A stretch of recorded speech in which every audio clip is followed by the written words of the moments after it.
Hello, everyone. Welcome to another live edition of Mic'd Up Sports, the show that goes in depth with the people who build our sports community. And thanks to everyone tuning in live on Facebook. And if you're watching this on demand through our YouTube channel, we're glad you could join us there as well. My guest makes up one half of the Unfinished Business podcast. You could say she's the taller half. She stands at 6'3", 6'4". I'm not sure what the official height is. Danielle Williams, a graduate of Indiana University, an aspiring broadcaster, and is getting some experience in that field through the Unfinished Business podcast. I know she has a few other business lines that she's exploring. So wherever you end up, Danielle, I'm sure we're going to be hearing a lot about you as you transition from a playing career to a career in the real world like the rest of us. But thank you for coming on. Yeah, thank you so much for having me, Mike. I appreciate it. So you've gotten some practice with the podcast as the co-host. How did that come about? I know you and Tia got to know each other at Indiana. And aren't you Mrs. Popular? Some people already calling you. We haven't even started. I know. Sorry about that. But as I was saying, how did you become a part of this new enterprise that Tia Albert is putting together? So it actually started out as a blog, and it was the Unfinished Business blog. And Tia actually brought me on as an intern, a writer for the blog, and I really enjoyed it. Writing is, a part of journalism that is a part of journalism in general, but it's a part of it that I really enjoy. And so when she brought me on, I wrote a few pieces. I wrote one about James Wiseman, the recent second pick of the NBA draft. I wrote a piece about Pat Summitt and her being just kind of one of the most legendary basketball coaches. So a lot of the pieces I wrote were centered around college basketball and focused on that. So that is how it originally started. And then Tia does live here in the DFW as well as I do. So she actually just asked one day, was just, hey, like I'm really thinking about starting a podcast. And, obviously with your background, I just was wondering if you'd be interested in being my co-host. And I mean, it was like a no-brainer. I didn't even have to think about it. I was like, absolutely. And so our first episode, of course, you had to get, some of the kinks out, and Tia was doing it all her own, as far as the production, the microphone, the sound, the camera, everything like that was mostly done by her. And so it did take some time, and we had, some trial and errors and stuff like that. But, it's always been centered around, the idea of college athletics and the athletes and the student athlete, most importantly. So, yeah, it's definitely Tia's baby, and she, brought me into it, and, it's kind of half my baby now as well. So it's a really exciting project that we get to work on, and especially with us playing together at IU, and then here we are, 3-4 years later, still keeping in touch. Obviously, still working together is pretty cool, I think. I've been watching the episodes and seeing how quickly you have evolved the podcast. And I would send notes to Tia because I met her when she was a high school athlete at Tartan.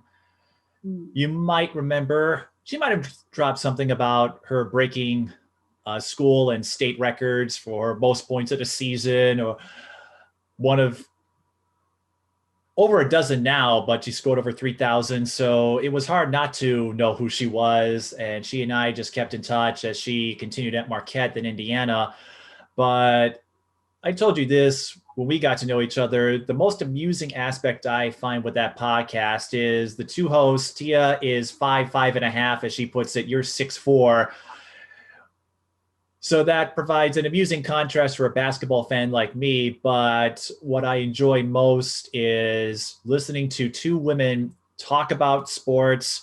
Not that you needed to convince me that women belong in sports professions, but it's clear the two of you are passionate about it. Basketball, football, even if your NFL allegiances cause some rifts. I think you're a Cowboys fan. She's an Eagles fan. Definitely. But the two of you have come together, and who knows what will happen. This podcast could last maybe a few months. It could be the start of something big, but I could tell right away you have chemistry, you get along real well. How do you think that chemistry has manifested from your time as basketball teammates to this podcast? Absolutely. That's a really good question. We actually, and we were also roommates at IU as well. So, we were definitely closer than just teammates. And as you mentioned, she's 5'5" and I'm 6'4", 6'5". So with her, being my point guard and I'm her post player, there's kind of that automatic just bond. And I'd maybe compare it to a quarterback and his running back, or maybe a quarterback and his lineman, or something like that. So um, it was always one of those situations where she kind of looked out for me in a sense of, if we were on the court together, she'd make sure, okay, yeah, I got to feed Danny the ball on the block, because like I'm gonna give her that love today, or whatever the case was. So we definitely had that bond on the court, and then off the court as well. I mean, we were really good friends, roommates, like I said. So with that transitioning over to our podcast, I mean, it wasn't like we had to get to know each other, or get comfortable or get acquainted. I mean, it was just like, to me, it's like I'm just talking to my friend, but we have a microphone in front of us and we're talking about sports. But it's super comfortable, and I think that's the part that I love the most, is that there wasn't that transitional phase of me having to get comfortable, and me having to break the nerves or break the ice or anything like that. It's very, and every time we do an episode, I mean, it's very plainly just it feels like two friends just having a conversation, except it's officially a podcast. So yeah, I think just that genuine like friendship and relationship that we had definitely just easily translated over to us being really good co-hosts with each other on the podcast. You spoke of being roommates with Tia. I did not know that. Of course, I knew Tia came over from Marquette, so she is coming off a season where she made the Big East All Freshman team, and it looked like she was on pace to have a stellar college career. It didn't pan out that way, but she still found a way to make it work. Do you remember the first time the two of you met or got to know each other? Because you had already been at Indiana before she transferred there. So you're the experienced one in terms of what the campus was like, how things worked at IU. And here comes this newcomer. What was that first meeting like? And how did you two connect so quickly? Um, I want to say that Tia she might have gotten on campus before I did. With her being a transfer, she might have been there before me as a freshman coming in. But when I do remember that our initial, first meeting was just like, it was almost like we already knew each other, if that makes sense. Like, it wasn't like, again, it wasn't forced or awkward or anything like that. And same with Kim. Kim Royster is the other player that I came in with my class. And I mean, me and Kim also are still really, really good friends. We talk almost every day. Tia as well. And it was actually all three of us in an apartment together. So, I mean, you can imagine we had a really good time, and it was not, I wouldn't say, a frat house, of course, but I mean, I guess equivalent for us. So, yeah, it was a really good time. And again, our meeting was just very, I'm not sure what it was on my end or her end, but it was almost as if when we met, and not just me and Tia, but also me and Kim, Taishi as well, Taishi Towner, when we all met, it was just this weird kind of like pull that all of us just had towards each other. And we looked out for each other from then on out. We hung out together. Like, we were, once we all kind of met, we all knew, like, okay, this is who we were supposed to be, hanging around. And this was our teammates that we just clicked with instantly. And so, yeah, I mean, I think that just instant bond kind of just resonated, and it's still there today, like I said. And we rarely ever talk about it. I mean, we do talk about old times, but we rarely talk about in depth, like you asked, like just our first meeting. But when I actually go back and think about it, I mean, it really was like you know, just it's like almost like a scene out of a movie, if you could imagine. Like we met and we were almost like, hey, I like you, you like me, like, okay, great, we're gonna really get along, and it's gonna work out really well. So yeah, it was kind of one of those instances. How hard was that friendship tested when you found out that she's an Eagles fan, with you being a Cowboys fan? That Oh makes my you division rivals every NFL season. Yeah. It was definitely some nights in the house where I was on the couch screaming for the Cowboys.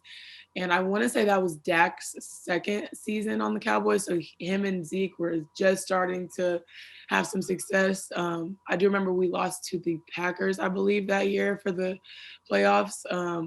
And, it was a lot of the times, like you said, just an Eagles fan and a Cowboys fan. I mean, it's similar to a Redskins fan and Cowboys fan.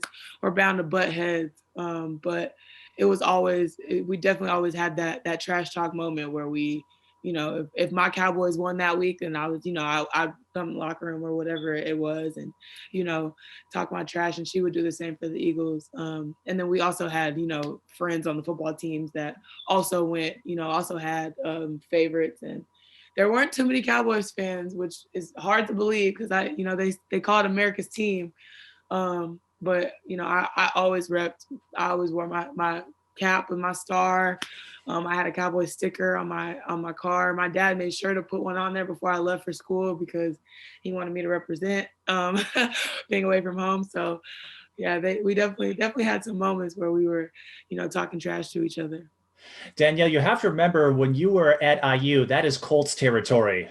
Yeah, it is. It is. And that's all it was, Andrew Luck. That's all I heard 9 times out of 10. And I remember not really knowing too much about the Colts except for that Peyton Manning had taken them to a Super Bowl. But that was about it. That was about all I knew about the Colts. But coming from the South, me being a huge Cowboys fan, I mean, that's all that mattered at that point to me. Well, I actually have a friend who grew up in the DFW area. His parents still live there. So when I took a trip to cover a Lynx Wings game, we actually got to tour AT&T Stadium. I often joke that was the one stadium that didn't need naming rights because the Cowboys have that national brand recognition. But hey, if it gets you a few extra bucks, I suppose. Right. So as football fans, how have you and Tia handled this season where both the Eagles and Cowboys are still competing for the NFC East title, but nobody has more than 3 wins? It's 3-6-1, then 3-7, 3-7, 3-7. You probably have heard a boatload of NFC East jokes this year. Yeah. What is that like where you're fighting for a spot and everyone is ripping you to shreds, at least everyone who isn't a fan of those teams? Yeah, definitely. I've seen some pretty brutal jokes about the NFC East this season. And we briefly talked about it on an episode after Dak had his super unfortunate injury.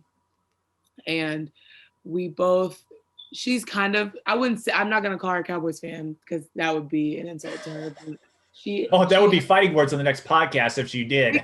It absolutely would be. How dare you call me a Cowboys fan? That's slander, basically, at this point to her. But there was a moment where we both, kind of just acknowledged the Cowboys and how unfortunate it was that, this was their first season with the new coaching staff, and then Dak goes down. And the season just didn't work out how we had hoped, at least how I had hoped.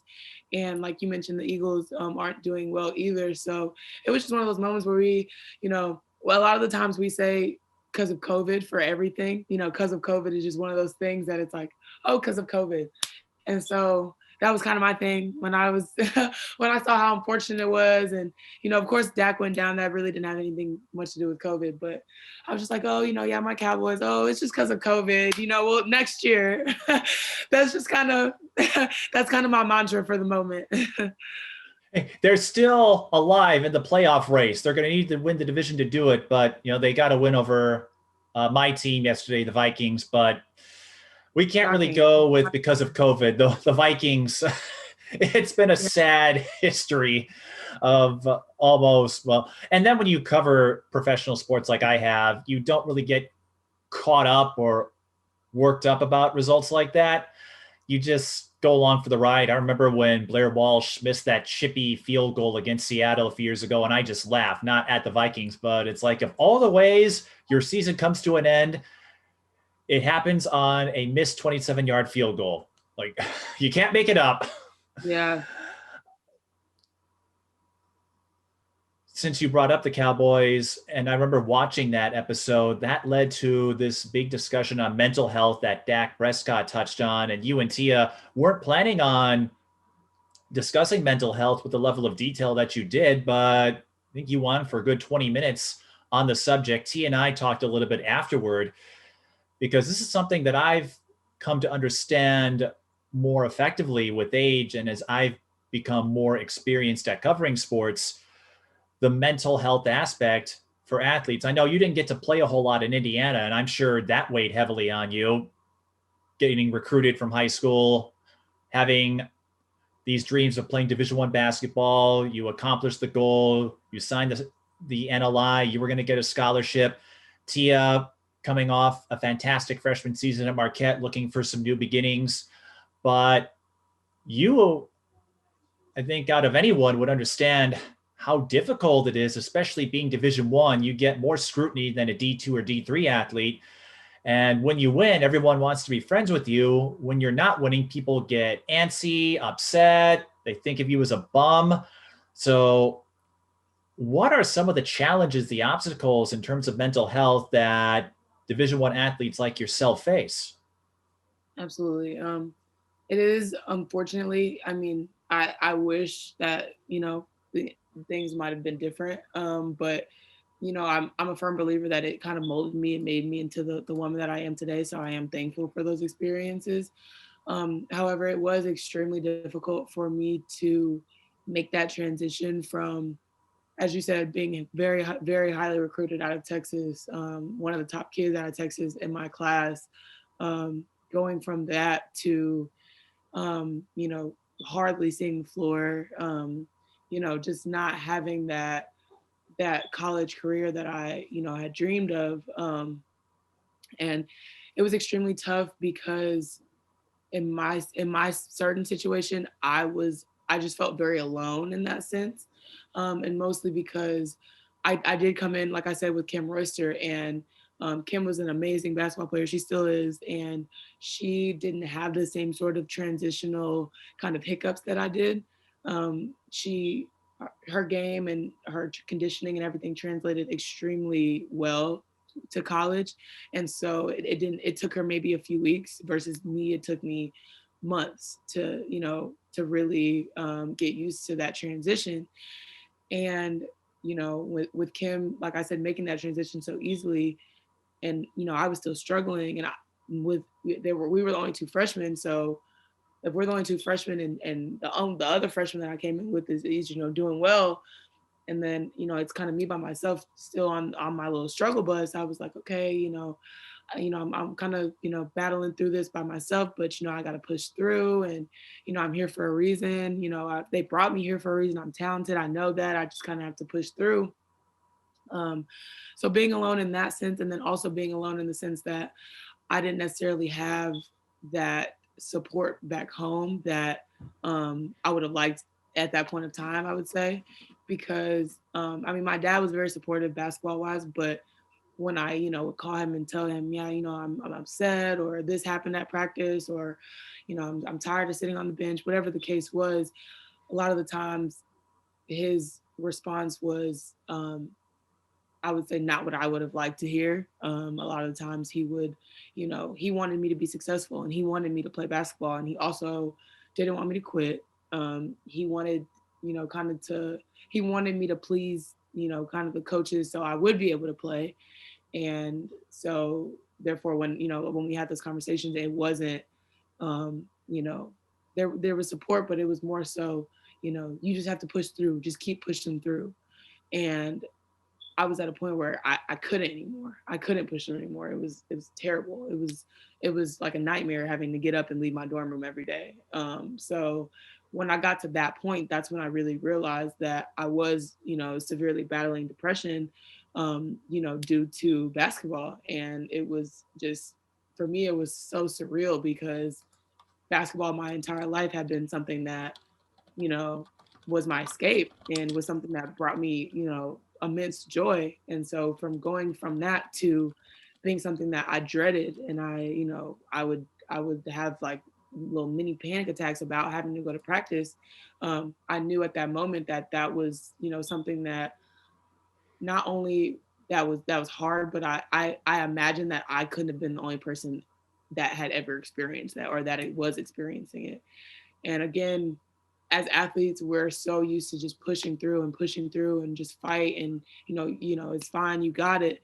And I'm super thankful for that mindset, and for that grit inside of myself, because I mean, I'll have it forever. But at the same time, a lot of times it shouldn't be something that you should push through, and it shouldn't be something that you should just continuously say, oh well, it's fine, just push through, or it's okay, we're here for you, or whatever the case may be. So as not just student athletes, but athletes in general, I mean, you know being in between those four lines, whether it be a field, a court, or whatever, it's what that might be your escape in that moment. But there are a lot of factors outside of it that could make that experience, either good or bad.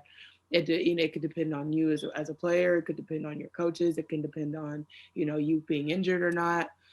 There's a lot, and it was if I have to be completely blatantly honest, it was the most it molded me the most out of every experience that I've had in my 23 years. I mean, I'm not like 50, so I don't have just like a million stories to tell. But I mean, up to date, I mean, it was definitely the most kind of molding experience for me. And again, like I said, I'm thankful for it. I don't regret anything. But I am thankful that I had those experiences, because now when I am faced with adversity, or when things don't necessarily go my way, just in life. And I mean, it's life. Everybody has stuff that they go through, and everything is not always peaches and cream. But when I have those moments, it's a lot less hard for me to push through. Like I said, it's a lot less hard for me to have that positive outlook, because I went through that storm pretty much alone, and I got myself out of that storm pretty much alone as a student athlete. So um, I would definitely say just mental health in general. I am super passionate about it, mainly because like I said, I dealt with it firsthand, and I can imagine that I'm not the only kid who moved across the country to go play basketball, and the situation didn't turn out how well I planned. And so um, yeah, that's kind of my summary of that. Well, for someone who doesn't have a million stories yet, it sounds like you're close, maybe 900,000. But it sounds like you and Tia will follow up on this on a future podcast. And Tia, I know, can speak to the same experience playing at three schools. I remember she came on and we talked a lot about what led her to Indiana, why that didn't work out, trying again at Fresno State, then deciding, you know what, maybe it's time to do something else. And that isn't easy. And then adding a degree of surrealism to all of this. You and Tia brought this up in that podcast. You had to play Northwestern in their first game following the death of Jordan Haskins by suicide. It maybe, I don't know how it registered for you because you're the visitors, but telling me what you went through, and I imagine several athletes, whether they are the stars in their team or their conference or someone in your position, whether you are playing a bench role most of the time, or if you have that starting assignments, professional aspirations, and then maybe an injury or some other major event that happens that you don't see coming, it can mess with you. What do you remember from that game? I imagine you all heard about it. What do you recall from that sequence of events? I recall that we had a film session, and they kind of, we were on the film room, and they kind of just talked to us about it very briefly. It was just kind of like, this happened, and When we play them, they might have some sort of memorial or some sort of way to honor her. And they also, I believe, had patches with her number on it. And I just remember it being very heavy, especially for us being, because they were scheduled to play another team, but they ended up canceling that game. And so we were their next game back after that happened. And like I said, I just remember it being very heavy. I remember it being just, it was so heavy and so kind of just surreal, because at the end of the day, that could have been one of our teammates. And it was just, it broke my heart, because it was just, like I said, it was almost like, you never know what someone's going through. You know, we're, as far as her personal life, of course, I have no idea what she was going through, but in the sense that we were both student athletes, we were both in the Big Ten, we both played women's basketball. Like, a lot of our lives were probably pretty similar. And so just knowing that she was battling whatever it was she was battling, and it came to that for her, it was heartbreaking. And um it was just, it was one of those moments where it was real. And um it was it was it was actually a really good game. I remember they Northwestern, that was probably one of their best games that they had played us.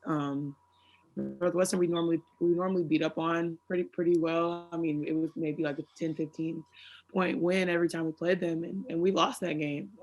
And I recall, like I said, they wanted to honor her and kind of memorialize her at the end of the game. And there was kind of a tiff between my teammates of, well, do we stay on the floor and honor her with them, or do we leave and let them have their moment because we don't even know her? And I still, to this day, I truly don't know where I would stand with that. I mean, that's extremely conflicting, because we didn't know her, and so that was their moment to have. But also, it is, something that we kind of wanted to respect, and remember her as well. So I just remember it, like I said, it was just a really heavy moment. And um, looking back, I do remember, we had a sports psychologist, and we definitely had those resources. It wasn't something that wasn't necessarily there, as far as the access, and someone deciding, hey, I need to go talk to someone. That's a lot easier said than done, a lot of times. But um, I am extremely glad that now I feel like it is more of a normalized conversation. And I think it's important. I think it's extremely important to normalize. We play basketball, we physically, put our bodies to the test every single day. So who's to say that our brain isn't, being stretched just as much as our bodies? And I'm a firm believer in that, and I'm a firm believer in sports psychologists make a difference, especially on the college and professional levels. And I mean, honestly, there's even kids in high school who, are battling things, with their home lives and stuff like that. So just in general, I mean, in athletics, but just like in overall, just society, I feel like mental health is something that it is becoming a lot more normalized. And people feel that as athletes, we're just these big, strong, macho characters, and we don't really have this internal shell, which we do. And everybody has, like I said, stuff and demons that they fight. And depending on how you cope with it, a lot of athletes, we cope with it through basketball, football, whatever it is. And that's why maybe those talents are so good as they are. So um yeah, mental health is definitely something I'm passionate about, especially within athletics, for that reason. And here you are talking about your own battles with depression. I don't know what you were experiencing, the moment you found out, or the moment you learned that you'd have to play Northwestern after, probably one of their worst moments for those players, for those who were survivors of losing a friend to suicide, if you know what I mean. Right. And you're saying that could have been one of us. I don't know what your battles were like, but I have to imagine to some degree it was personal, because you were going through, I imagine some of the same things that Jordan was. You were able to find a way to adapt, embrace, and work through it. She couldn't, unfortunately, but that still is harrowing. At least for me, that would be scary to think, well, this happened and who knows what could have happened to me. Looking back on it, what do you make of everything? Yeah, it made it very real, is what I would say. Um, it just made it very, it brought it into perspective that, you know, like I said, that could have been one of us. And I'll never forget. I believe it was my freshman year. We did kind of like a team bonding, team building activity, and it was with. I don't think he was a sports psychologist per se, but he was in that same realm, and pretty much every team at IU did this activity with him. And for some teams, it got super, super, super deep and personal, and personal and deep. And then for some teams, it was just very blanket, one-dimensional team bonding stuff. But the year that we did it, it was actually my sophomore year. The year we did it, it got personal to the point where we did, talk about, our depression and our mental health issues that we were having. And like I said, it broke my heart that so many of us were dealing with it and not knowing it. And so many of us were getting up and walking in the locker room every day and sitting down and putting on our shoes next to each other, not knowing that, the person next to me is, is battling, and it was just one of those things that, I look back and I think on, kind of where I was at mentally and where a few of my teammates were mentally. And, I think that, a lot of the issues that I dealt with, yeah, I wouldn't necessarily attribute to playing time, but just my entire experience. But then, you look at players that weren't playing 30, 40 minutes a game that were still dealing with those same demons. And so you consider that, and it's not necessarily just about playing time or about, FaceTime or whatever the case may be. A lot of people think, oh, well, you're not playing and that's why you're depressed, or, you're on the bench and that's why you hate it here.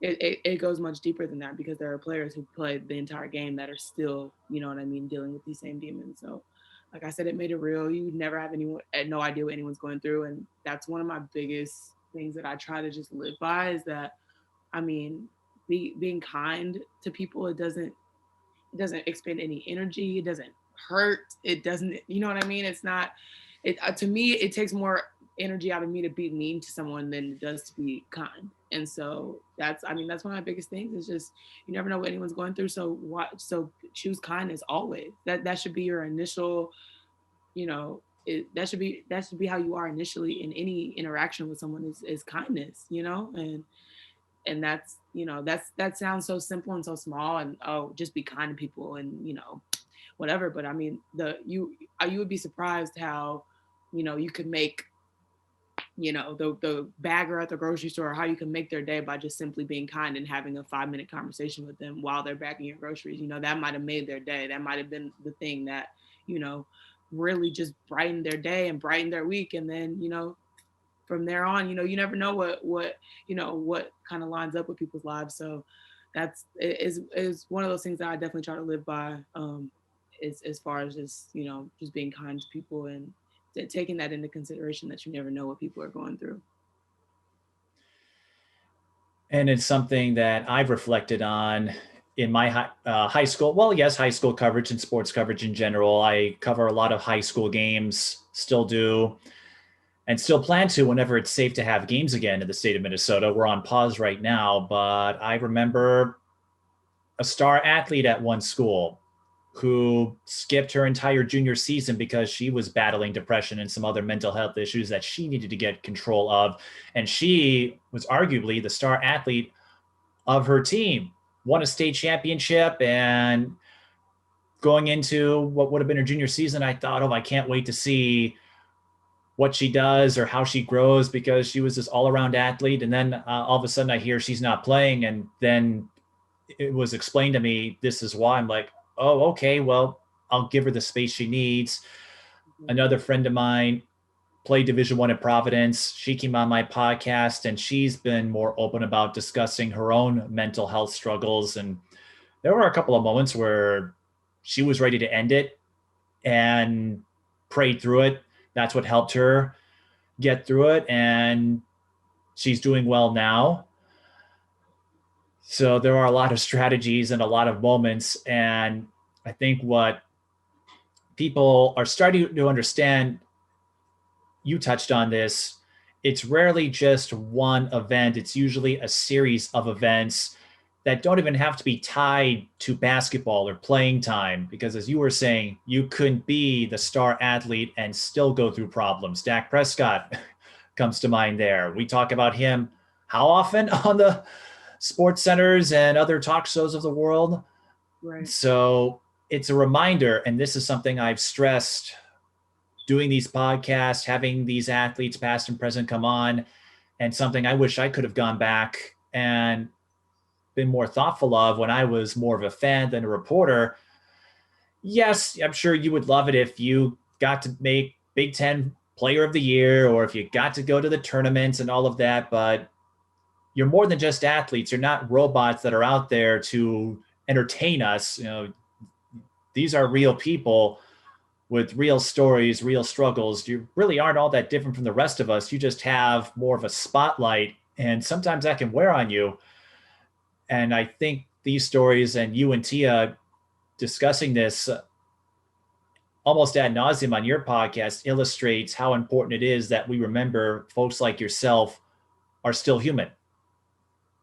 Yeah, exactly. That's what it boils down to, is that, no one man's struggle is, worse or less than the next, I think. And um, you know, like you said, we're all human beings at the end of the day. Everyone has stuff that they go through. And just because I'm an athlete, or just because Dak Prescott is a millionaire and plays professional football, doesn't mean that his mental struggles are lessened because he has money and he has status and everything like that. No, he still battles. He just has, you know, 3-4 commas in his bank account, and I don't. That's just the difference. Like, I mean, that's just kind of how I look at it. So, yeah, like I said, I think it's kind of we're starting to see a shift from it being something that people don't talk about and it's super hush, and it's one of those things, to now it's a lot more normalized. And that's that's to me, that's a great thing, and that's a good shift that's happening. Now, this is an oral history podcast, and I wanted to touch base on this as well. You attended North Crowley, if I pronounced that correctly, in high Mm. school. What was your first memory with basketball? What do you remember that first got you into the sport? This is kind of a funny story. I actually played volleyball my freshman year as well as basketball, and of course, volleyball season is before basketball season. And I made the JV volleyball team my freshman year, and I remember, I was a freshman, and so all my friends were freshmen. And the first day of basketball workouts, I went with the freshmen. Like, I didn't know any better. I didn't know if I was supposed to go, with I wouldn't assume, like, okay, I would have to go with JV or varsity, or whichever it was. So um, at my high school, there's a big campus where 10th through 12th graders are, and then there's a freshman campus where there's just freshmen. And freshmen for athletics would go to the big campus, and that's where you would have athletics. And then the freshman athletics was at the freshman campus. And so I remember um, it was my first day out of volleyball, and I remember getting dressed and like walking back over to the freshman campus, because I didn't know. I didn't know where to go. And so I walked over there, and I'm assuming the head coach either called the freshman coach or he called her, whichever one. And when I walked in the gym, he was like, "What are you doing here?" And I was like, it's the first day of basketball. Like, I'm trying out, or I'm here for practice, whatever. And he's like, "And you thought you were going to be with the freshmen?" He was like, "Absolutely not." He was like, "You're with the varsity team." And I was like, that was just kind of his way of telling me, like, how dare you, think you're going to be on the freshman team, go work out with the varsity. And so I walked back to that big campus, and I remember I walked in, and my head coach at the time, Stephanie Gray, she was like, I don't know if I needed to tell you this. I hoped I didn't have to, but you're going to be on varsity. You're 6'5", and that's that. There, we don't have to talk about anything else. And I was like, well, okay. And so that was kind of how that's like one of my earliest memories with basketball in North Crowley. And yeah, my freshman year we were pretty successful. We had 7 seniors my freshman year. I want to say maybe 3 or 4 of them went to school and played. Chelsea Jennings, actually, she was a senior my freshman year, and she went on and played at A&M, and is currently playing overseas, and so she's had a pretty good, successful basketball career. So definitely early on as a freshman, it was, I didn't play a bunch. I wasn't like the super impactful freshman on my freshman team. It was, I was there to, kind of learn, and also because I was 6'5", and that's just one of those things coaches tell me, you can't teach height. So, I was there for that reason. And yeah, from then on out, it was, it was pretty much, the ball was rolling after that point, basketball wise. This is something I've asked of players of your stature. You said 6'5", Indiana lists you at 6'4". Either way, you're on the taller end of the spectrum. And oftentimes a story that I get from, players up here or players I've met elsewhere, the hardest thing about it is finding clothes or shoes that would fit, and sometimes getting those tall jokes. So what was that like for you growing up? I imagine you were one of the taller figures in your family and in your basketball circles. What was that like? Yeah, definitely a struggle. Growing up, I mean, I was always taller. Like, it wasn't like I had like a crazy growth spurt. My mom tells me the story of when I was in second grade, and I guess a girl's mom or dad came up and asked me about like a student because they thought I was a teacher. And that was when I was in second grade. Wow. And they'd Yeah, say not to grow up too fast. Oh my goodness, you're being compared to teachers in second grade? second grade. It was bad, and I want to say I was probably about like 5, 6, or 7 in the second grade. And then I remember being about 5, 10, 11 in the fifth grade. And the only reason I remember that is because I had a science teacher. His name was Mr. Hansen. And I remember that he was 5'10" and I was 5'9". And I was in his class in fifth grade. And so going into sixth grade, I remember telling him, I was like, I'm going to be taller than you when I come back next school year. And I came back that next school year, sixth grade, and I was 5'11". And I came back and I was like, I told you, like, I was gonna grow. And so I grew 2 more inches, and I was 5'11" in sixth grade. But definitely was always super hard to find clothes that were, pants that were long enough, shoes that were big enough.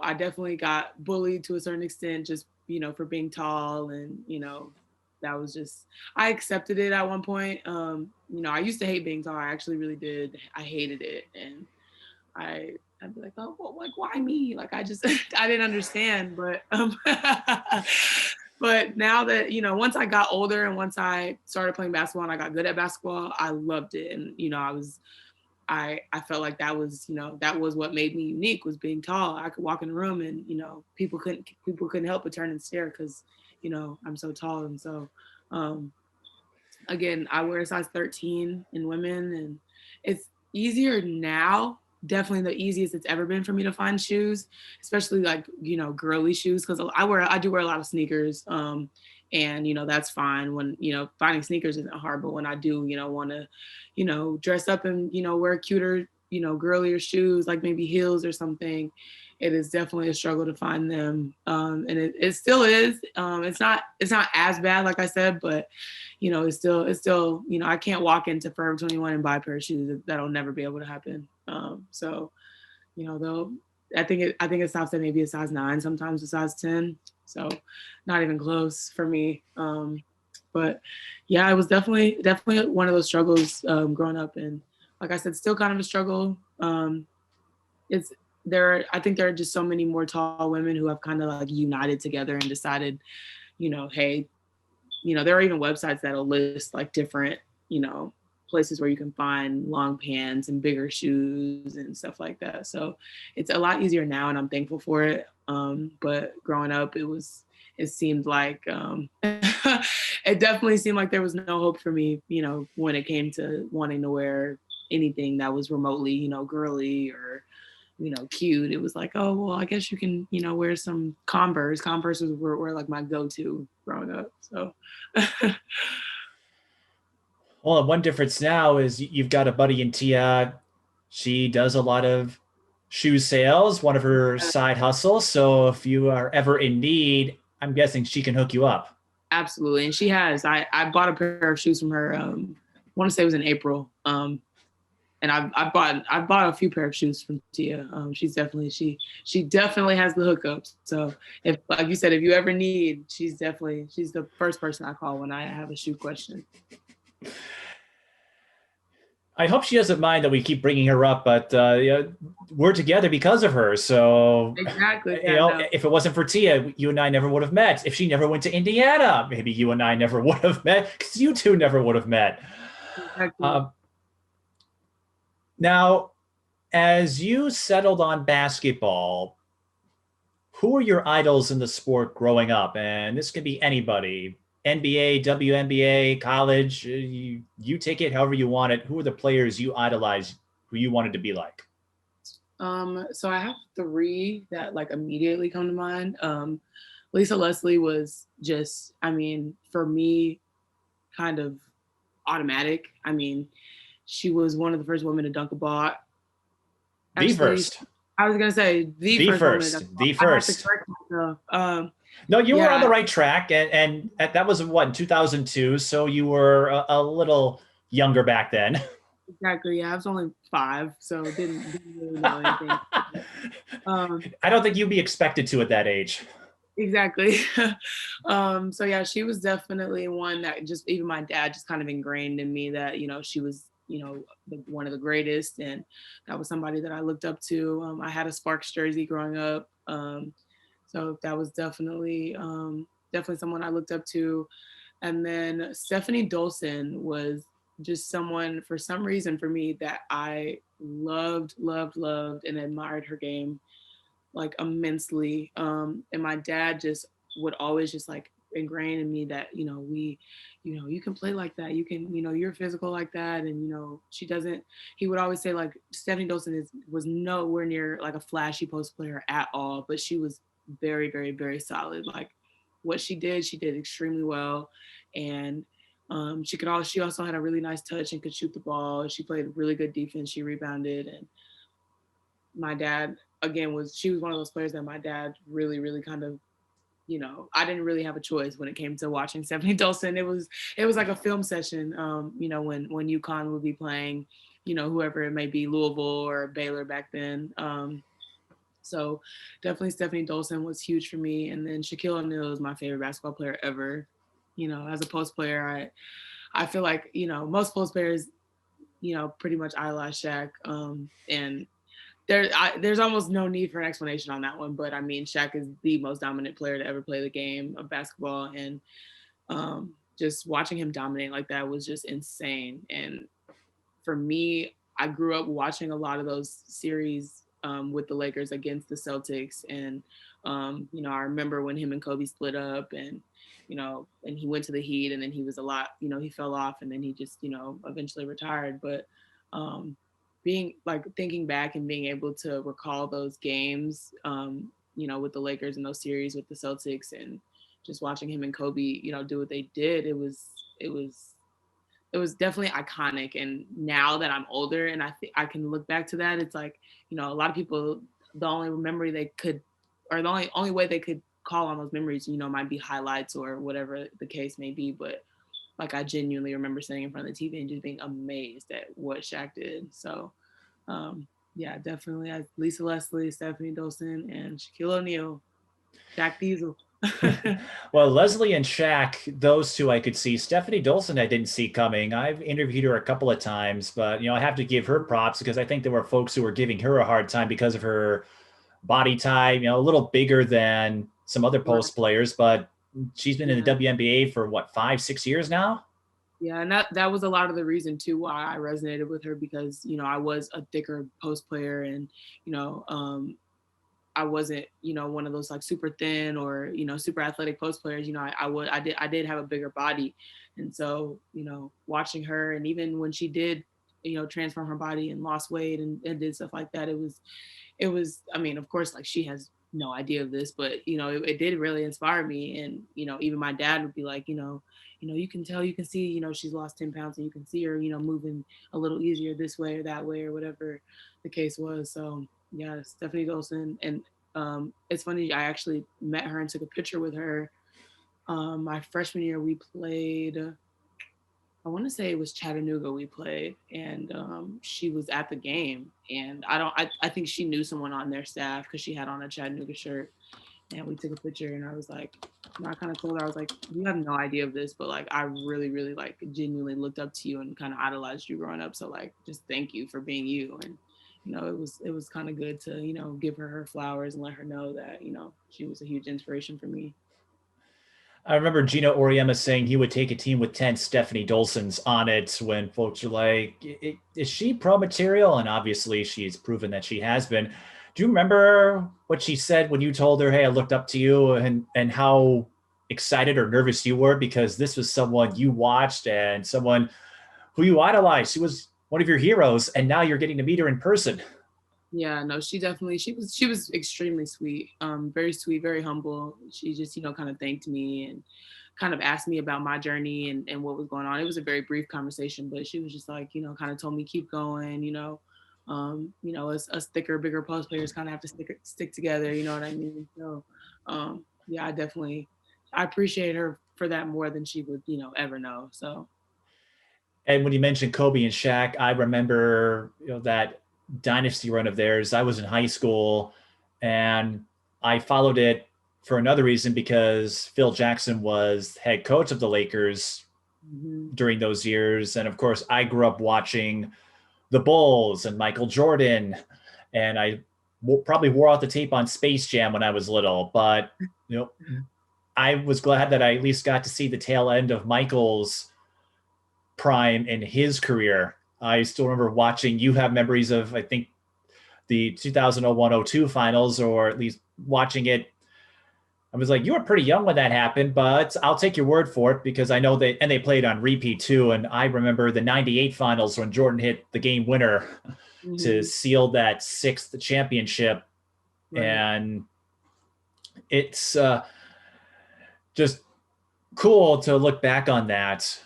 And when you brought up Shaq, I know you've expressed a lot of interest and actually have some experience in broadcasting through Indiana through this podcast. And of course, that's what Shaquille O'Neal does now for TNT. And I enjoy the Inside the NBA tapings that he does with Charles Barkley and Kenny Smith and Ernie Johnson, because not only are they versed and knowledgeable about the NBA, but they'll talk about anything. I was kind of bummed that this pandemic has thrown the entire sports calendar out of whack, because I remember they had a pretty lengthy discussion on the election 4 years ago. They all would have said something this time around, but they're not afraid to be themselves. And when they decide to be goofy and silly, as you've seen, it's it's hilarious, and you could tell it's not fake. So they're just, I don't know how they make it work, but they do, and it's just fun to see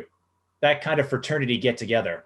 Yeah, that's definitely when Shaq and Chuck, go at each other, it's like top tier entertainment, honestly. um, and like you said, I love like, almost I sometimes like the halftime reports more than the actual game, depending on, who's playing. But um yeah, I love Shaq. I love his his tone and how he's always very like kind of mellow when he's explaining breaking down whatever play it might be. So um it is kind of weird, idolizing Shaq on the court and then now going to idolizing him, in the broadcast sense. I'd say that's fair. And I think one of my favorite moments was when he lost it. You might remember this when they were making a Jetsons reference and Charles Barkley got one of the characters mixed up and he meant to say Elroy but said Leroy, and Shaq just he went all in on it. It's one of the first rules of improv when I took some theater courses, make a big deal out of everything, even screw ups. And they just lost it, ran with it. And I'm like, I appreciate a crew and I appreciate people. And I imagine you and T are like this. We'll get to see more of this in the podcast, that aren't afraid to have fun, aren't afraid to laugh at yourselves if you do make a mistake, and just turn a little slip up into something funny, and just going back to showing kindness. You're not ridiculing each other, and finding a way to make a moment better. That's what I was getting at. Mm-hmm. Yeah, definitely. I'm one of the biggest people that you like. I firmly believe in laughing stuff off. Like that is that's something that I firmly believe in. Like even if it's something like if I like trip and fall down the stairs or something, like as long as I'm not hurt, I will laugh before like anyone else gets the chance to laugh at me. Like that's just like I'm a firm believer in laughing stuff off. And like you said, like whether it be a mistake, doing like on air, doing a podcast, or whatever the case is, like laughter is important. And I'm one of the biggest goofballs, honestly. So I'm gonna laugh. 9 times out of 10, I'm gonna laugh it off. Now, what do you remember from the recruiting process when you were making your way? You had a solid career at North Crowley, and we know you settled on Indiana, but do you remember that first recruiting letter you got? How many schools were considering you, and what led you to Indiana? Yeah, I remember just being very heavily recruited by Texas schools initially. I remember going on like an official visit to Baylor and to Texas and to TCU, a lot of those schools very early, like 8th grade. And it was, as a Texas kid, I kind of had my like rotation of, I wanted to go to TCU. TCU was my dream school. Then I wanted to go to Texas. Texas was my dream school. Then I wanted to go to Baylor. Baylor was my dream school. A&M, Texas Tech, Yeah, like SMU. Well, SMU is not up there compared to the others, but it's like, yeah, there's a lot of history yeah, with those schools. yeah. But continue. I jumped on you. Sorry.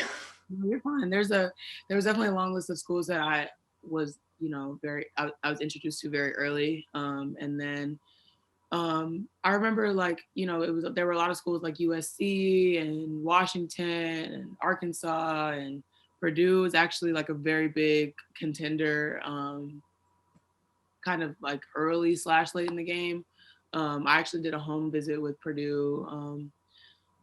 Schools like LSU, SEC schools, Kentucky. There were, like I said, I was very heavily recruited out of Texas. And looking back, I wish I could go back to the recruitment process because I just didn't take it as seriously as I should have. I was very bad at responding for some reason. A lot of times coaches would, text me or call me, and I don't know. I'm not sure what it was, if I was just kind of intimidated or overwhelmed, but a lot of times I was just very bad at responding to people. And so I wish I could go back and change that. But the biggest thing that drew me to IU was the sports media program, and the media school was like, that was the first year that it was going to be open, was the year that I went.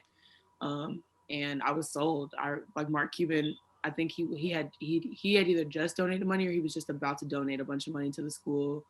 And it was specifically to the media program for the Cuban Center, where I actually ended up interning. So I knew that even though I love basketball, at the time, I didn't think that I wanted to play professionally. And so all I was worried about was having a good sports media degree, being able to get a job, soon after graduation. And, it was a lot.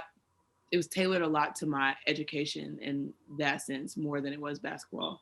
But that's why I say I don't have regrets, because, yeah, basketball was like, of course, what got me there. But at the end of the day, my degree is what kind of drove me. Um, but I know looking back that I could have went to maybe a different school where I could have been successful in both senses of in the classroom, getting a really good sports media degree and being able to be really successful on the court. But, I'm thankful for my degree from IU. Go Hoosiers. I know my Hoosier football team is definitely making some noise right now. Oh So, yes, I saw. I think you and Tia were at a viewing party for IU Ohio State, and they did well. Came up just a little bit short, but for everyone who thought they were going to get pummeled or run out of the building, it's like, hey, Indiana, like they're. It stinks that it's happening in the year of a pandemic, because I've noticed that we're not giving as much attention, and understandably so, because we're still dealing with this virus, and it's caused some bigger issues than sports. But still, I can't wait to go out and do those viewing parties again. We've been laying low up here, at least I have. But I'm not gonna lie, you and Tia were relishing the moment. absolutely, yeah. And we take every opportunity we can nowadays to just represent. And we were there for 4 years, and our football team wasn't terrible. I mean, they went to, I think they were bowl eligible 2 years either 2 or 3 years of the years that we were there. And so we we didn't get to experience a top 10, a top 20, top 25 Hoosier team. That was never a thing for us. So now, like you said, I wish that it wasn't a pandemic, because oh my gosh, like if we would have got to go for homecoming, I mean, it would have been insane. And just going to those games. So yeah, I love being able to support them now. And I mean, I've always supported them, but I love being able to support them, with how much success that they're having. And, Coach Allen, like that was really time put in, to that program. And I wouldn't say this was like a make or break year for him, because, I think, like I said, I think they were, pretty decent. But with him having such a successful season, and then with all of the, kind of principles and morals and stuff like that he really instills in those guys, that you kind of just see, you know, it's working, and it's coming to fruition for him and for them. And I love to see that, especially, just as an athlete, and still knowing some of those guys, getting that success is huge. So I love to see that for them. And yeah, hopefully they can win out the rest of the season. And then, who knows, they might get another chance at Ohio State. We'll see. Now, what would you make of the basketball culture at the prep level in Texas? I know it's a big football school. Their state championships are played at AT&T Stadium, formerly Cowboy Stadium. They get some high-level TV exposure. I think a Fox Sports affiliate down there broadcasts all the games. I know Minnesota is a hotbed for basketball, or at least it has been in the last 10, 15 years. Tia Elbert was a part of that movement. Her graduating class, her AAU team, phenomenal athletes, and they're all doing big things in their own way now. But in Texas, what is the attitude like in regards to women's hoops? It is like a big football state, but quite frankly, especially just in the DFW, I mean, the talent level is pretty insane. I mean, just naming girls that I've played against that are in the league now, Kennedy Carter, Ariel Atkins, Lauren Cox, and that's Brooke McCarty. And that's just to name a few girls that, I mean, Mariah Jefferson. Those are girls that I grew up playing with and against, and, they're, in the WNBA now, and they're super successful. And that just kind of goes to show that level of talent and, that comes out of the DFW. And, like I said, those are all kids except for Brooke McCarty. She's from further, like kind of near Houston, but, those are big names. Kenny Carter is one of the biggest names, especially one of the biggest newcomer names in the league right now. And, we played against each other several times growing up. So just, having that level of talent coming out of this area obviously brings people to this area, and they come here to recruit and to grab girls. So, the girls hoops level in the DFW is pretty high, or at least it was, and with my class and a few classes below me and above me. But I will say I feel like I feel like there's been a little bit of a drop off, just as far as like, I'm not sure if it's necessarily talent or just like size kind of too, or I'm not sure what it is. But and even on the men's side too, like I just feel like when the guys team, like for my high school and even my team, like it was just a lot harder to win games, it seemed. And the guys were a lot bigger and the girls were a lot bigger. And now, I mean, I hardly see 6'5" kids, that are, at least girl players. And same for guys, like a lot of the men's basketball teams, at least in this area, I mean, the tallest kids is like 6'2", 6'3". And I'm like, I'm used to seeing, 6'6", 6'7" guys, at least one or two on the team. So it's been a little bit of a drop off in that sense. But as far as women's hoops goes in the area, I think the level is really high. And I still think there's a lot of talent coming out of at least this DFW area. But honestly, Texas is so big in general. I mean, it's kind of it's kind of hard to limit it to one area. Right.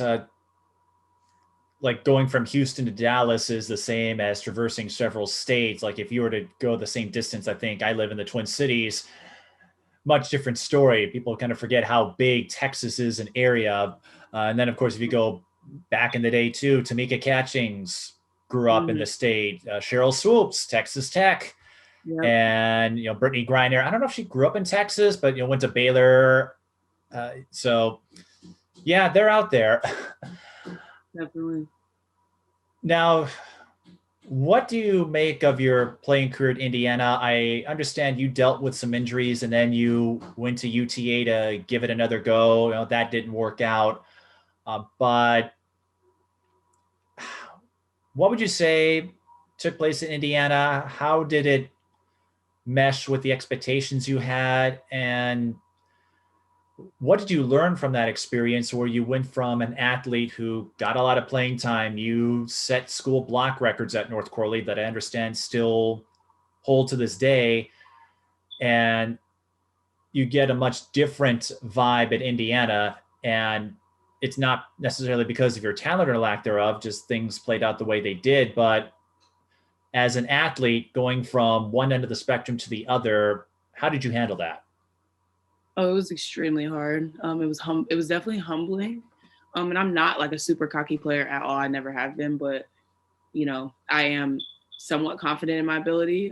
And all of that was definitely shot going into my freshman year, just because I felt like, I was so used to feeling like, I was one, like I said, I was one of the best out of my state, out of my class, and obviously was good enough to play in the Big Ten, or at least good enough to get recruited to play in the Big Ten. And, like you said, going from being that star player to not even, being thought about, it was definitely tough.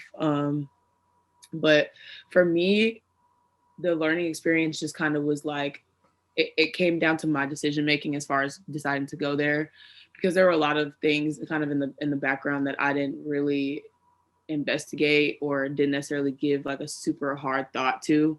And it's because I think I kind of prematurely had my mind made up, and it was kind of a hard way it was hard to change my mind at that point.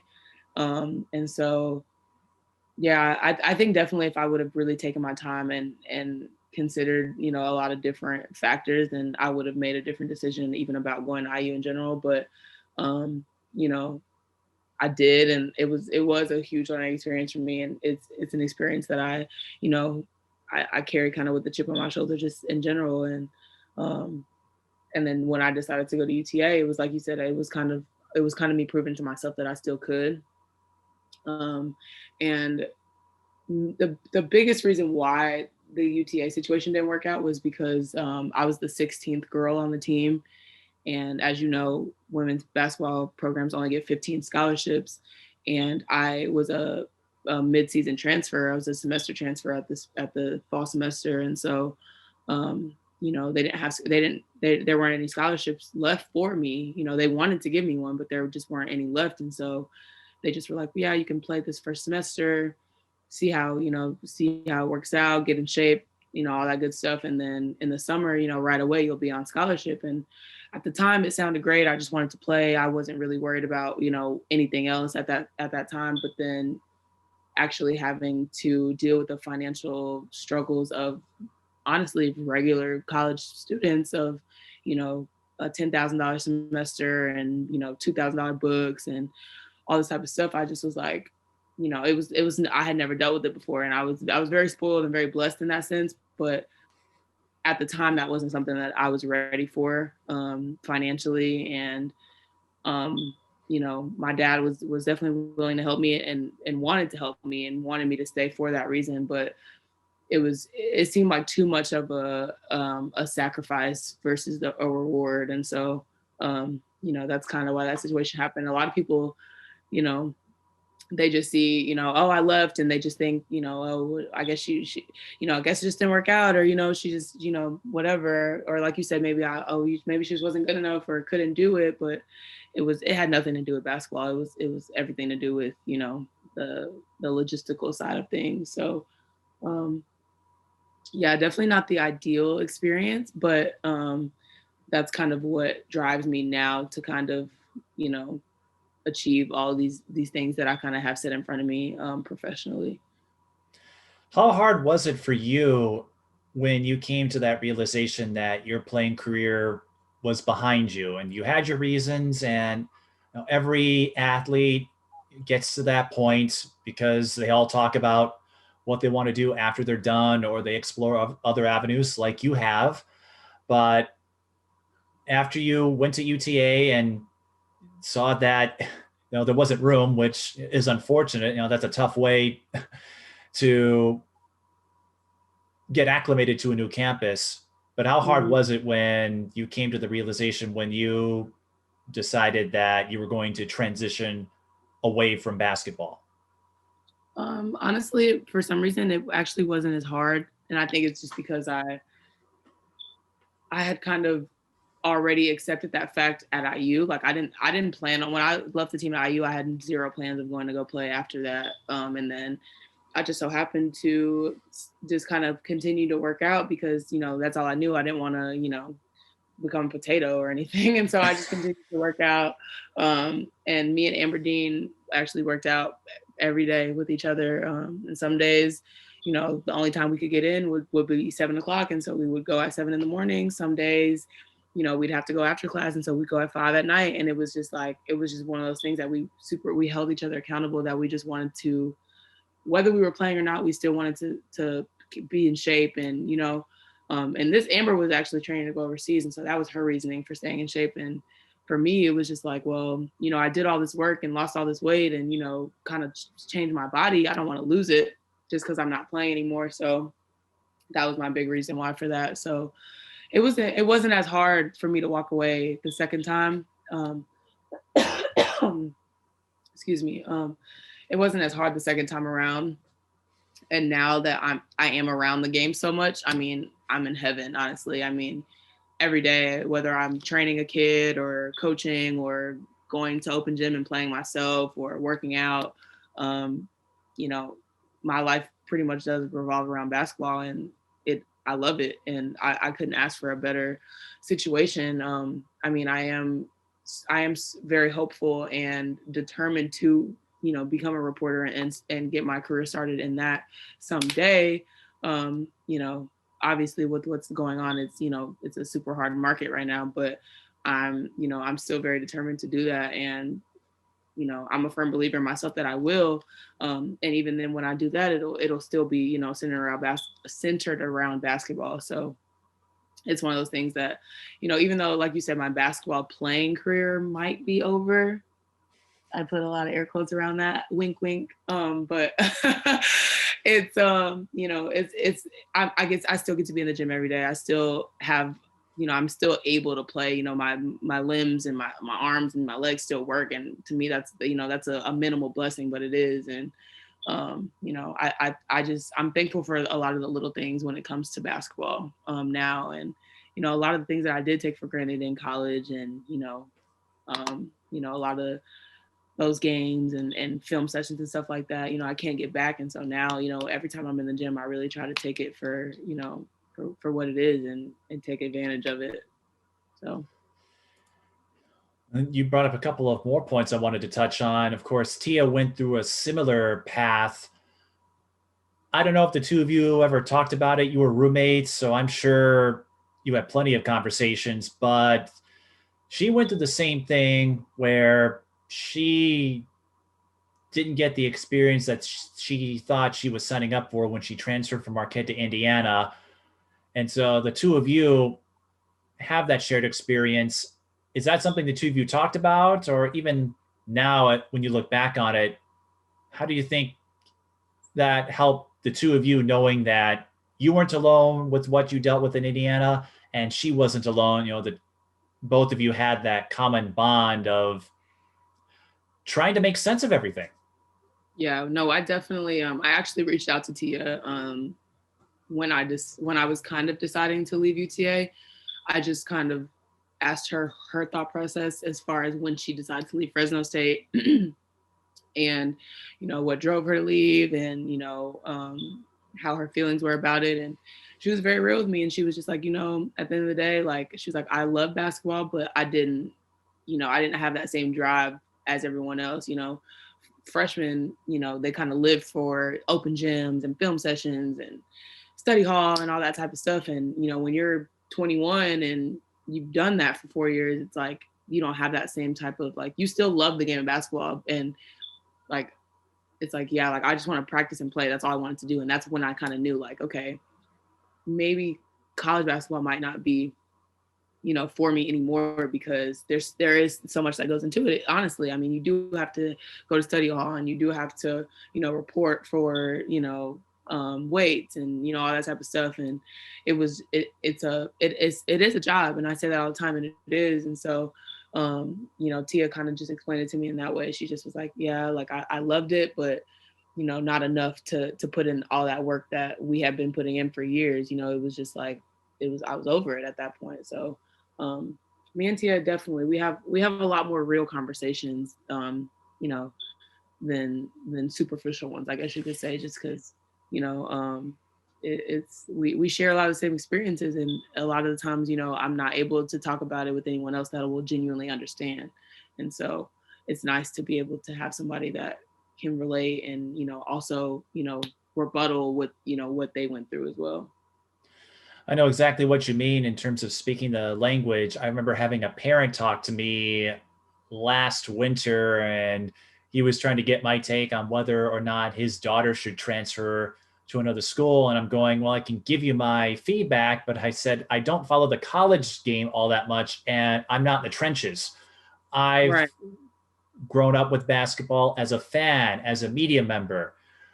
I'm not in there. I don't know the grind of practices or games or having to deal with that on a daily basis. But you and Tia and your other teammates can. And it sounds like that, well, obviously that relationship's still continuing. Otherwise, you wouldn't be doing the podcast together. But it's cool that the two of you are able to lean on each other as you both are making your way now as citizens, as entrepreneurs, and as you said, a basketball coach and trainer. What led you to take that up? Obviously, you still have visions of being a reporter, and who knows, maybe we'll see you in the broadcast booth doing a college game or WNBA game for ESPN or whatever network televises it.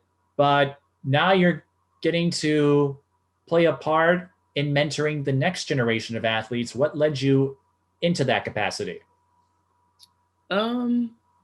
It was honestly, it's kind of a legacy thing, I guess you could say. I mean, of course, my dad coached me my whole life, and even after I stopped playing, he still continued to coach. And I kind of ran from it for a while. It was something that I was like I was so passionate about reporting, I didn't want to do anything else. And it almost felt like if I didn't report and I did something else, that I failed at being a reporter. And so that was my thought process, like maybe for like 6, 7 months, until I kind of like came to grips with reality and grew up. And I just was like, okay, you're 21 years old. Like, you don't have to accomplish all of your career goals right now. It doesn't always happen like that. So I initially started coaching volleyball, actually. And that was my first coaching experience. And I'm actually really glad that I got it with volleyball first, because to be quite honest with you, I like volleyball and I played volleyball, but do I know volleyball? Not completely.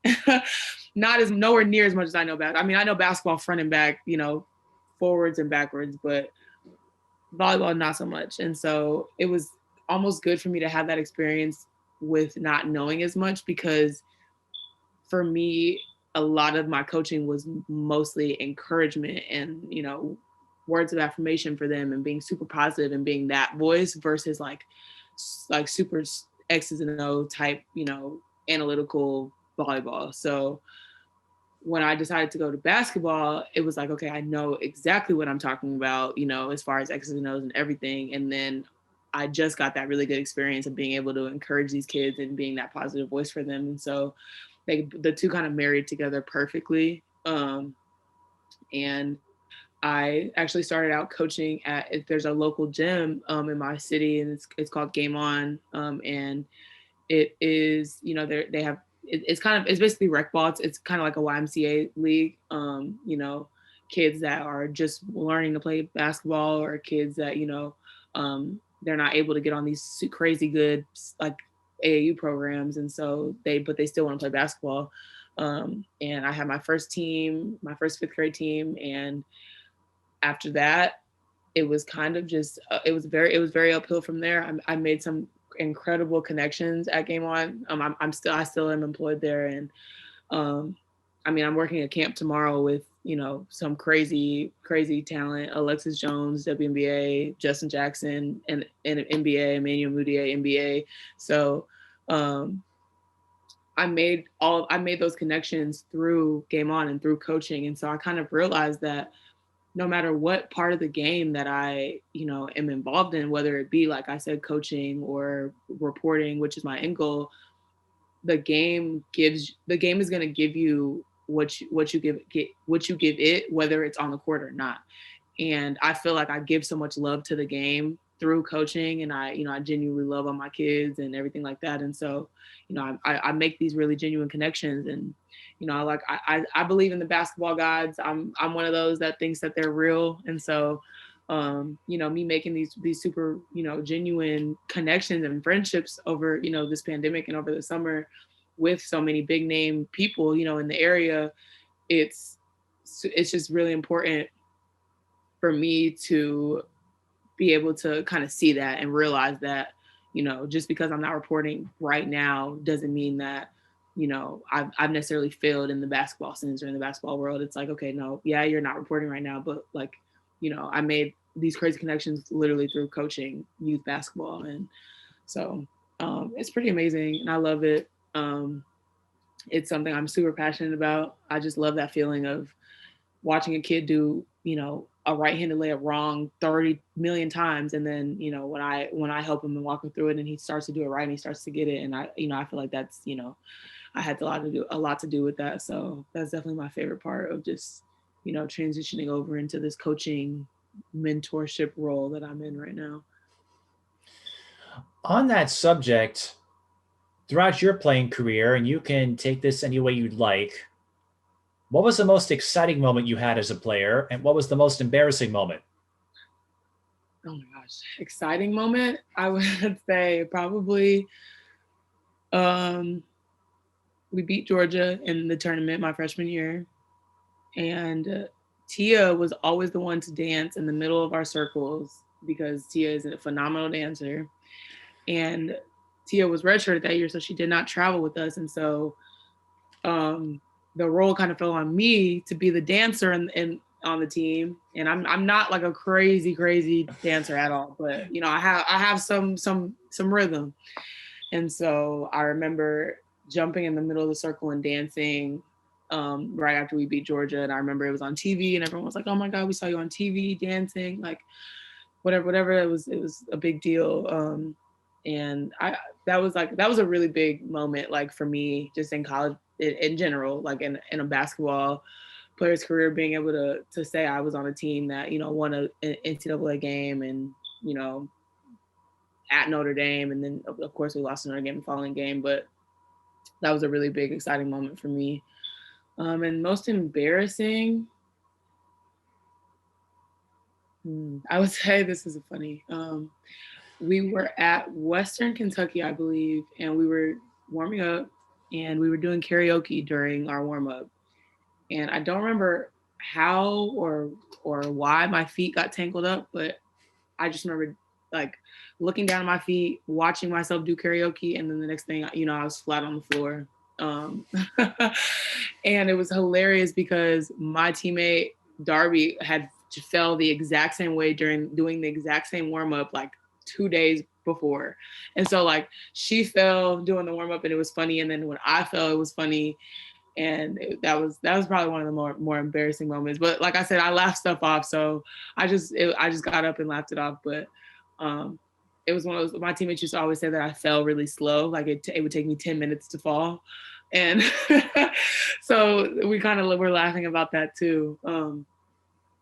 So yeah, I have so many memories I could call on, definitely, you know, as far as, you know, embarrassing or, you know, exciting and stuff like that. But those are the two that come to mind just immediately.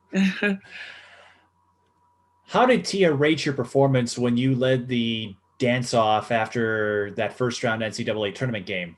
Oh my gosh, she loved it. And she was like, and I told her, I was like, man, I was like, you, like, I'm not a dancer like you, but I felt like it was my time to shine. And so I took it. Yeah, I remember Tia literally hit the splits one time in the middle of our circle, and it was insane.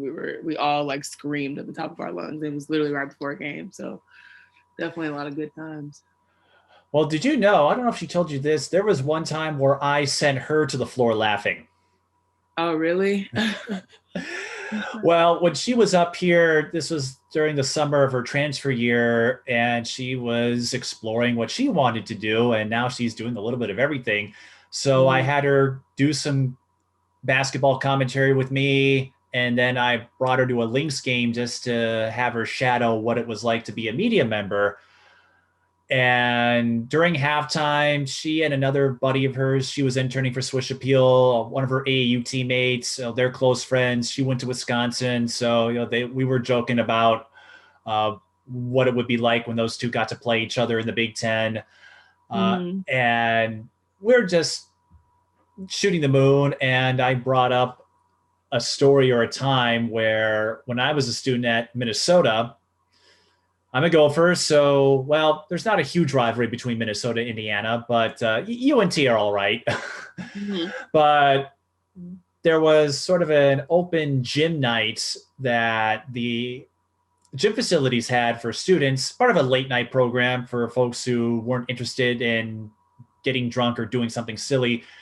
And one of the activities was basketball, so I took part in a pickup game, but I have no athletic ability whatsoever. And so during that game, I wasn't very good and I had no aspirations of being a pro, but it's like, oh, why not? But as soon as I mentioned it, she and her friend were trying to envision me playing pickup and they just couldn't. And the kicker was, we were just going on. I'm like, well, if you couldn't picture me playing before, it's like, wait till I tell you that I twisted or messed up my ankle in the middle of this scrimmage. So we're playing full court. I can't run. And one of my old buddies says, it's kind of hard to play defense if you can't run up the floor. And Tia just hit the floor. Like that was enough. I'm looking at her on the floor. I'm like, great, I'm going to kill her laughing. Yeah. Tia's a big goofball too. So I'm sure she took it way less. Oh, yes. Well, and she and I had gotten to know each other quite a bit, but you kind of know me as the broadcaster, as the interviewer, not necessarily the players. So she said to this day, I still can't see it. But that was the one time I sent her to the floor. I'm guessing there were some times where you've sent her to the floor laughing, but not because of lack of athleticism. Yeah, definitely. We've had so many moments and memories with each other, laughing and goofing around. Well, and you mentioned you had several, and I don't need you to go through all of them because we only have so much time. But what are some moments with Tia that symbolized the friendship? Whether it was helping you get through a difficult moment when you decided to give up playing basketball, or when you got to take part in the practices, or even just hang out as roommates now as podcasts. I imagine the two of you have been through so much together. What are some moments that symbolize the friendship and how much it has grown? Oh man. Um wow. That's kind of a you stumped me on this one. See, I'm prepping you for the time when you and Tia bring this up in your podcast, so you'll be ready. That way, you Right. won't. I'd rather have you freeze up on my podcast than on your own. Right. But no, but take your um time. yeah. Well, I'd say honestly what was kind of like a big moment, for not like a huge moment, but it was kind of like a rekindle moment for both of us. My birthday was in August, and I remember I invited Tia and her boyfriend to come to brunch with me and my friends, and we were gonna go out and have a good time. And she ended up coming out, and it was really fun. And so when her birthday came around just a few weeks ago, I was like, okay, yeah, she came out for my birthday, like I'm definitely going out for hers. And you know in that sense. And so she ended up kind of having like a whole weekend of festivities, and just like being back in that like space with her, and like having fun, and drinking and carrying on, and dancing and all that type of stuff. It was very reminiscent of college. And so having that, just kind of having that like almost nostalgic feeling of like, wow, like, here we are, like I said, 3-4 years later, after, you know, going our separate ways from IU, to still being connected, still being close enough to where we, can go out and party and have fun and carry on together. It was like, it kind of, it kind of just reassured me of like kind of how you mentioned, just like those relationships and that bond that we had, and that we still do have. And I don't take stuff like that for granted. There are a lot of teammates that I had who I don't speak to, and I don't care to speak to them. We don't, you know what I mean? We don't connect, and that's just, we played together, and that's just what it was. But, so when I have teammates like Tia and Taishi and Kim and Amanda and, Lex, who I still talk to, those relationships really matter to me. And I know they matter, on both sides. So, just, I guess, just kind of realizing that our relationship went much deeper than the surface of just being teammates, kind of warmed my heart a little bit. You can't tell her this though, because I'll sound super soft and sentimental, so you can't tell her. But I'm sure she would say the same about you. Otherwise, she wouldn't have asked you to come on her podcast. yeah, I think you're right. Well, and that's something, because I've brought a lot of former athletes on, and that's something I've stressed as we talk about mental health and the true impact. Yes, I'm sure it would be fun to win tournaments and get all the pomp and circumstance that comes with it. But at some point, no one's going to remember how many points you scored, your win-loss record, unless you're UConn.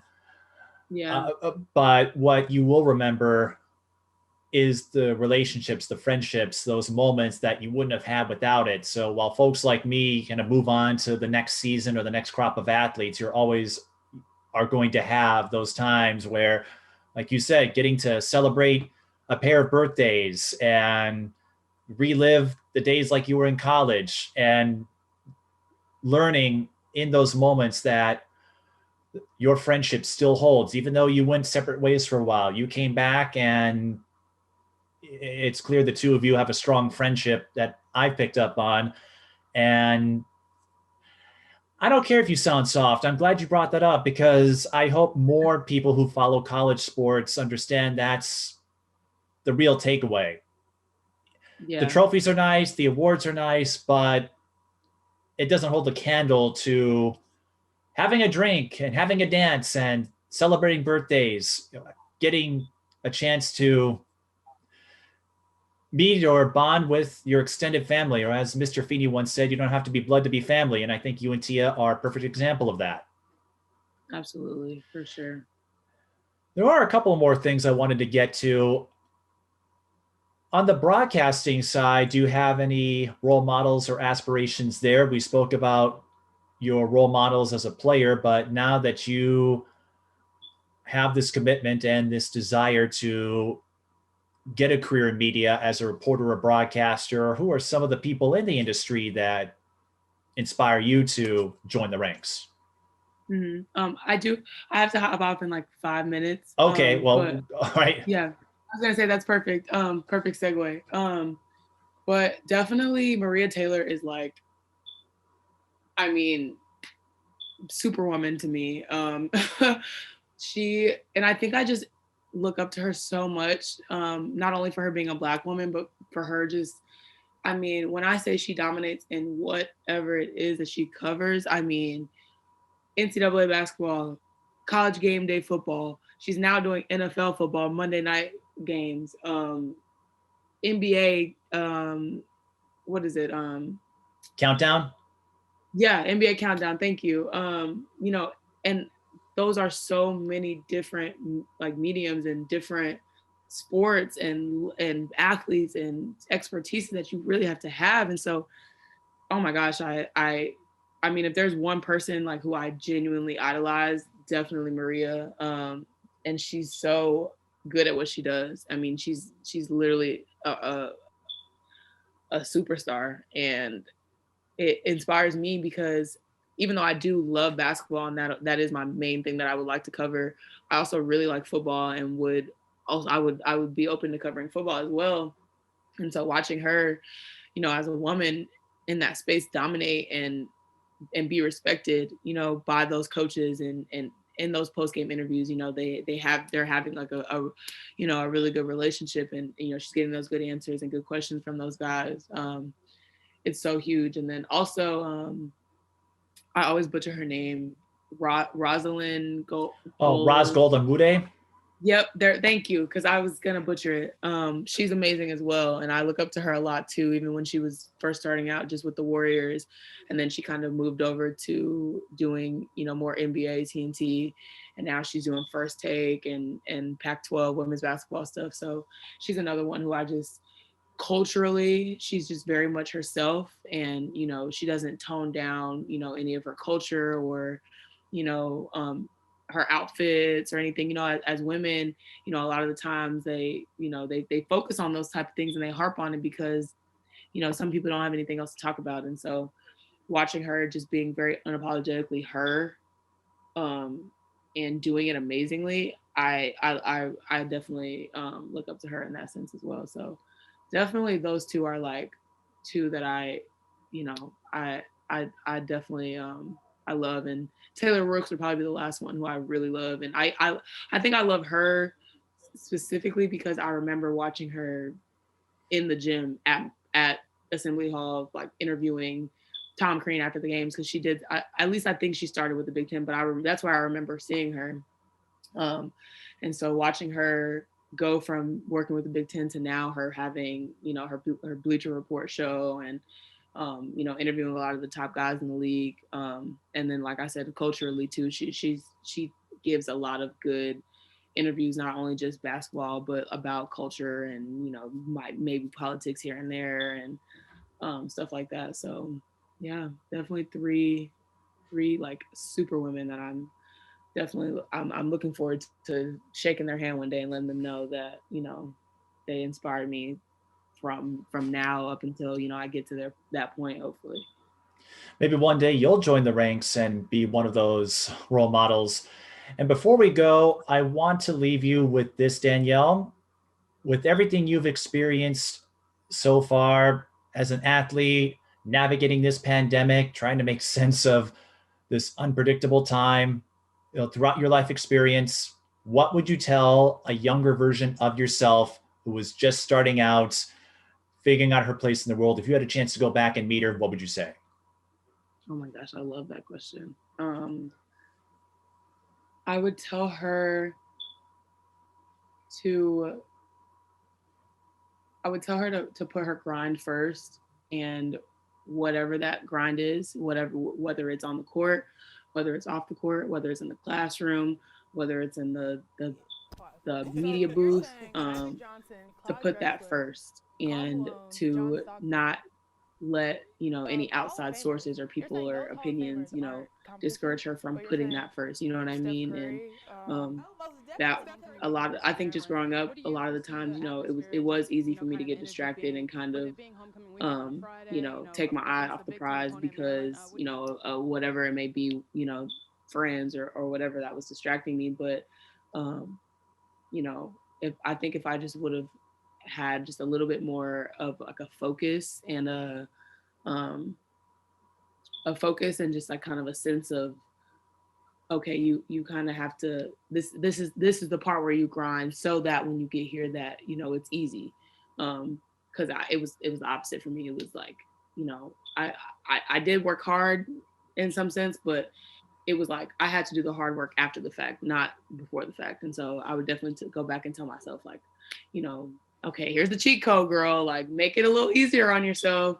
Do the hard work now so that you can reap the benefits later, instead of, kind of coasting early and then getting to the big test and then you're like, cramming or whatever, whatever the case is. So yeah, I would definitely give myself that piece of advice for sure. And since you are an aspiring broadcaster, if anyone maybe has an offer or an opening, or if anyone wants to get to know you a little better, where can they find you? My Instagram is definitely where I'm most active. DanielleWilliams.tv on Instagram. I'm also super active on Twitter. I love Twitter. And that one is Danielle Will TV. That'll be my handle on Instagram and Twitter. Yeah, and I'm definitely like you said, I'm more inspired than ever to get to that point as far as reaching my goals in a reporting job standpoint. And I mean, honestly, even you've inspired me, you know what I mean, just to keep going. And just to that it's attainable. It's not something that's just super like, a lot of the times, those jobs that are, more glamorous and when you're on TV and stuff like that, it seems so far-fetched. But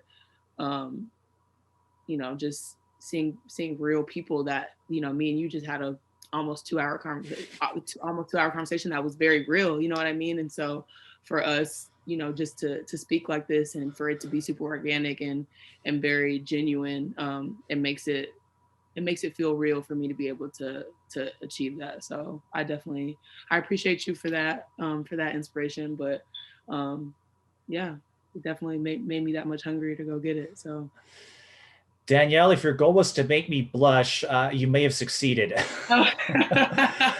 Good. But yes, it is a grind. And I know I've had a lot of difficulties and obstacles along the way. I don't know what the future is going to look like. I don't think any of us do, especially in a business where it seems like who you know matters more than what you know, which can be frustrating at times. But they keep saying more reps and, don't be afraid to build your own brand like you're doing with the Unfinished Business podcast. I'd ask for a preview, but you and Tia kind of cover current events. So I think the best way was just to, follow what is being talked about on SportsCenter or all the other sports programs. But you and Tia are building this thing together. I know you and I have talked about finding a way to have me come on at some sort of crossover. Absolutely. We'd have to do it virtually, I think, until it's safe to travel. But I've got a few friends in Dallas, so I wouldn't mind when it's safe to make that distance. But yeah, you just got to keep pushing and keep networking. That's what I've done in the high school ranks, just getting to know a lot of coaches, parents, and players and building those personal relationships. So I really appreciate when you said this felt genuine. I don't go in with any expectations, and there's always a little nervousness when I do these because you never know what's going to happen. There's no script. I'm doing this on the fly. Right. And you and I haven't really had this kind of conversation before, but I can tell you and I, we came from different paths in basketball, but we speak the language, and we have to do this again. Definitely. I would love to do a crossover with Tia just to see what kind of friendship, how strong that is, it would probably be something along the lines of the Newlywed Game or some sort of match game, because the two of you, I don't want to stomp on your unfinished business brand, but I think that would be a lot of fun to have us join forces at some point. That would be so fun. It would definitely, it would bring like a different side to the podcast. And like I said, I'm all about laughing and having a good time. So I would love that. Oh, we'll make sure we get some laughs in there. Well, Danielle, thanks for coming on. And thanks for sharing so many parts about yourself, from the mental health struggles you endured to this journey of being an athlete to a coach and now an aspiring broadcaster. Who knows, maybe this conversation will reach out and connect and resonate with someone else. Yeah. And that's the biggest thing for me. That's the goal at the end of the day, is to, help the next generation, the younger generation, the next person. So yeah, thank you again for having me. I enjoyed myself.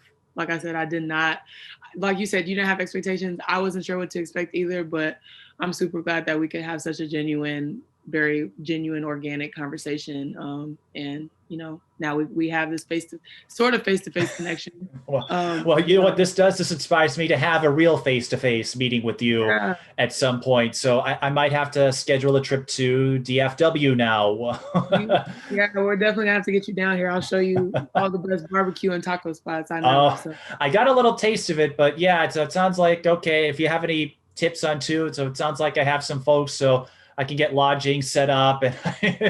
And yes, the food. I remember last time I was in Dallas, the portions are ginormous.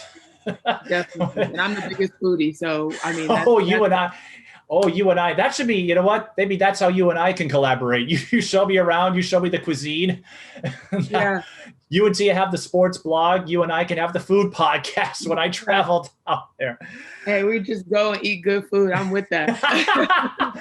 Well, thanks again, Danielle. Best of luck to you as you continue your career ambition. And I certainly hope you and I do have that face-to-face meeting, because I think, you and I would love it just as much as how you and Tia, every time you get together. I already have a greater respect for you. Not that I didn't, but this conversation and how open and how willing you were to share yourself, I got to give you props. And I'm like, yep, I'm glad to have you as a friend in my network. So yeah, it's a good thing you went to Indiana and wrote it out, because as I said before, you wouldn't have met Tia. I wouldn't have met you. And exactly, we wouldn't be talking right now. Right. If you went to USC or a school in Texas, maybe it might have worked out, but you and I never would have met. So for that, I'm glad we got this moment, and I'm looking forward to spending many more together. Definitely. Thank you so much, Mike. Thanks again, Danielle. You can listen and watch her on the Unfinished Business podcast, on the Unfinished Business YouTube channel. And don't forget to check out her articles on their website, part of the Rate My College Coaches Network. And if you want to be a guest on a future episode of this podcast, just hit me up on Twitter or Instagram at @TheMikePeden, or by email tsbtelevision@gmail.com. All you need is a good story, and we're happy to share it. So until next time, thanks for watching.